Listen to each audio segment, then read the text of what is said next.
Curtains have come down on the 4-day devolution conference in Uasin Gishu County, with calls for increased and timely funding of the devolved units and the county assemblies to enhance oversight. Stakeholders also want an expanded on-source revenue channel to increase self-reliance. Achola Simon has the details. After 4 days of deliberations on hits and misses over the last decade of devolution, the biannual conference has come to a close. Your Excellency, as we reminisced on the long journey we have traveled to this point, I was reminded of the first cohort of senators, governors, and members of county assemblies and the difficult moments they went through as they pushed to synchronize devolution with our national development priorities. This group, of which I happen to have been part in my capacity as governor, is credited with having laid a firm foundation for devolution under very difficult circumstances. Gentlemen,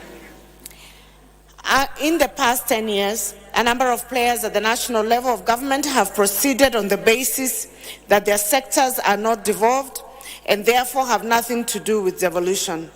However, listening to the discussions on digitalization, and particularly the comments by the CS of ICT and the Director General of Communication Authority, it is apparent that even the sectors initially thought not to be devolved and having nothing to do with devolution need to understand devolution, because they are either impacted by devolution or their actions impact devolution. Leaders calling for an increase and timely release of resources to ensure the dream envisaged with the craft of the Constitution are realized. The leaders also want autonomous county assemblies with predictable and reliable funding to ensure proper oversight at the county level.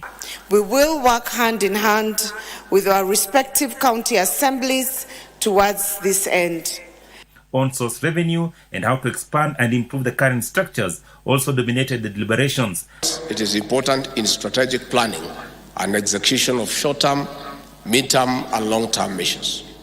Long-term measures involve pragmatic approaches to addressing the perennial issues and rebuilding back better in resilience programs and the shared or common functions. Deputy President Rigathi Gachagua, while presiding over the closing of the conference, called for a more collaborative approach to create a robust inter- and intra-county market across the country. He also wants corruption dealt with decisively at the county level, with those found culpable dealt with accordingly.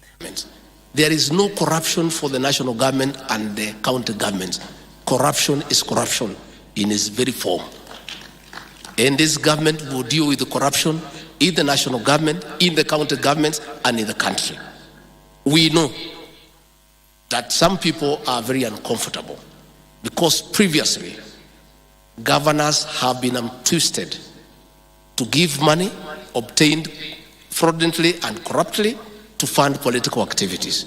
With this new war on corruption in the county governments, it is no longer going to be possible to coerce governors from your coalition to give you money for politics. Know that there has been a low uptake and there are very many challenges related to it.